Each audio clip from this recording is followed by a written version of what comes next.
Chaîne l'Aden dans le complot depuis les 2 tours. Avance, 2 tours, de retour comme Gandalf dans les 2 tours. Aujourd'hui, on s'attaque au secret du deuxième volet de l'une des sagas les plus connues de l'histoire du cinéma, Le Seigneur des Anneaux. On va parler Gollum, Elfe et Gouffre de Helm.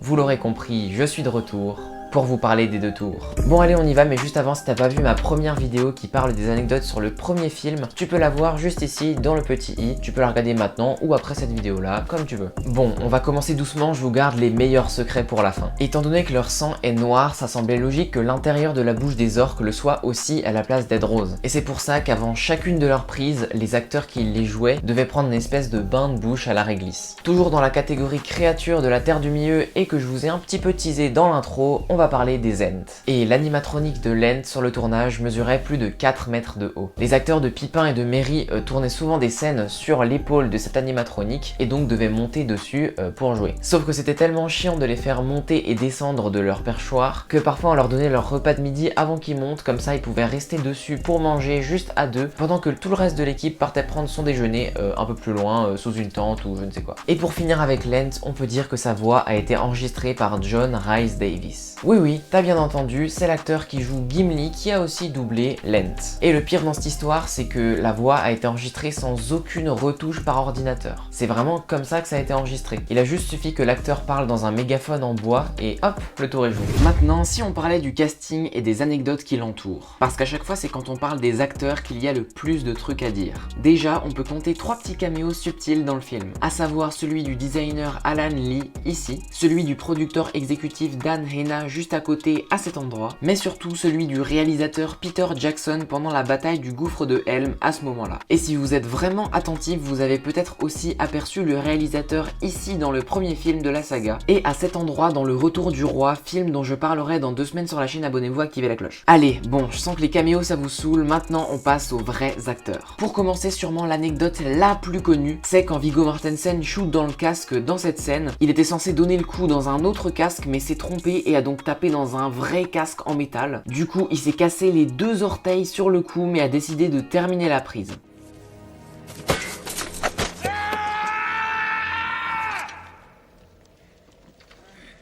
Du coup, son cri de douleur est authentique et Peter Jackson a gardé cette prise pour le film. Et puis hop, dans ma lancée, je continue avec Viggo Mortensen et sachez qu'il a tellement été impressionné par le cheval qu'il a dû monter pendant le tournage qu'il l'a tout simplement acheté ensuite. Et puis il n'y a pas que à Monsieur Aragorn qu'il arrive des trucs spéciaux. Non, il y a aussi Bernard Hill qui passait jusqu'à 9 heures de maquillage chaque matin pour devenir le vieux Théoden. Il y a Brad Dourif qui a dû se raser les sourcils plusieurs fois et qui aimait bien le rappeler aux autres sur le tournage. Et il y a Sean Astin qui a profité d'être en Nouvelle-Zélande pour tourner son premier court-métrage en tant que réalisateur et qui a même emprunté les caméras du Seigneur des Anneaux pendant 6 heures le temps de tourner son projet. Du coup, pour son premier court-métrage, il a eu ce qui était à l'époque l'une des meilleures caméras au monde, tout simplement. Sympa quoi, il s'est mis bien.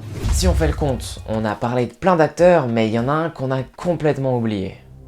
Top, il est tout nouveau dans le casting de la trilogie, il incarne un personnage en motion capture, discipline dont il est souvent désigné comme le meilleur acteur.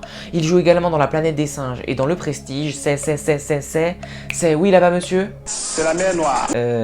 Non. Madame par ici? C'est contre nature, hein.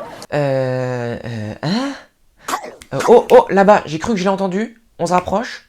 Non? Oh, vous monsieur, je sens que vous l'avez. Andy Serkis. Ah oui.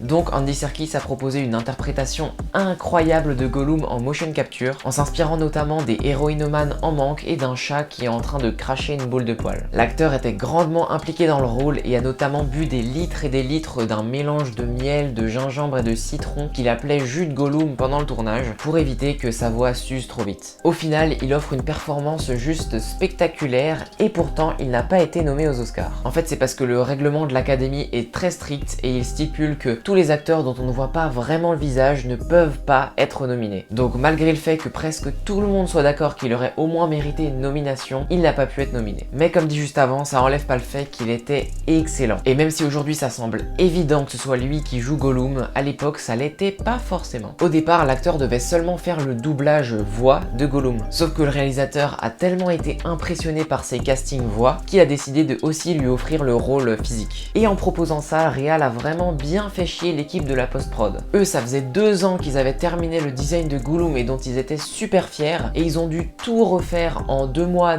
et demi, parce que du coup il fallait faire un visage qui se rapprochait beaucoup plus de celui de l'acteur pour pouvoir simplifier la motion capture. Et du coup c'est pour ça que le visage de Gollum change entre le premier et les 2 volumes suivants de la saga. Au final, plus de 1000 dessins et designs et plus de 100 statues et sculptures ont été nécessaires pour faire son design final. Et aussi en vrac sur Gollum, c'est sympa de savoir qu'il dit 15 fois le mot précieux dans le long métrage et que la scène préférée d'Andy Serkis a été tournée sur un parking recouvert d'eau. Parce qu'en fait c'était ça le décor du Marais des Morts, et dans une scène là-bas, Gollum est censé cracher de dégoût quand il sent et voit le ragoût que Sam est en train de préparer. Et Andy Serkis adore cette scène parce que c'est vraiment son crachat qu'ils ont gardé pour la scène. Il a même été détouré image par image pour garder la même trajectoire.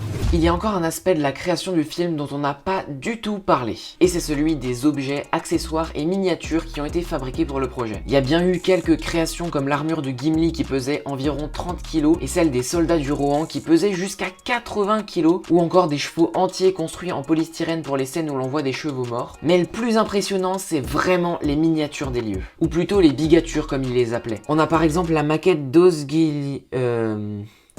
d'Osgiliath qui a été partiellement détruite pour les scènes de destruction de la ville, celle de la tour Ortanka qui mesurait plus de 8 mètres de haut, ou celle du gouffre de Helm qui mesurait 2 mètres de haut et qui avait une surface de plus de 6 mètres carrés. D'ailleurs, tant qu'on est sur ce sujet, c'est vraiment pas la seule chose qui a été fabriquée en grand pour la scène de la bataille du gouffre de Helm. C'est la première grosse bataille à laquelle on assiste dans la saga et tout y est grandiose. Déjà, il y avait énormément de figurants pour cette scène et ils ont été appelés de nombreux jours parce que rien que pour cette bataille, le tournage a duré 4 mois, 1 jour et 3 nuits. Au final, tous les rushs mis bout à bout pour cette scène duraient 20 heures. Ça c'est pour les chiffres, mais il y a eu d'autres trucs tout aussi ouf et beaucoup plus concrets faits pour la bataille. Ils ont notamment utilisé des machines à pluie et sont allés enregistrer les cris de supporters d'un match de cricket pour faire les cris de guerre des Uruk-hai. En fait, ils ont affiché le texte des Uruk-hai sur le prompteur du stade et avant leur match, les 25 000 supporters ont scandé le texte qui défilait. Et puis sinon, je crois que je vais vous quitter avec une citation de Gandalf.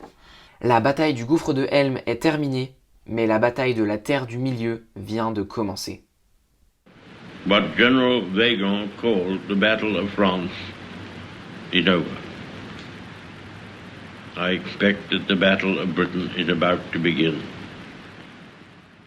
Merci beaucoup d'être resté jusqu'au bout sur cette vidéo. Si elle t'a plu, vraiment ce qui m'encourage le plus et ce qui me permet vraiment de développer et de montrer que vous aimez ce que je fais, c'est de mettre un pouce bleu et de mettre un petit commentaire aussi si vous voulez en bonus. Vous pouvez par exemple m'écrire, tiens ça m'intéresserait de savoir quelle est l'anecdote qui vous intéresse le plus. C'est ouvert, je réponds à tout le monde. Ensuite bien sûr, si t'es nouveau sur la chaîne, bah déjà bienvenue. Et puis tu peux aussi t'abonner en cliquant sur le bouton rouge juste en dessous. C'est gratuit, ça te permet de pas rater mes prochaines vidéos. Comme par exemple celle qui arrive dans 2 semaines pour le retour du roi. Et en parlant de ça, tu peux aussi aller regarder celle qui est dans la description qui parle des anecdotes du premier volet de la saga. Et puis voilà, donc fais tout ça si tu veux me revoir pour le retour du roi. Et puis en attendant, je crois que j'ai tout dit ce que j'avais à te dire. Allez, coupez!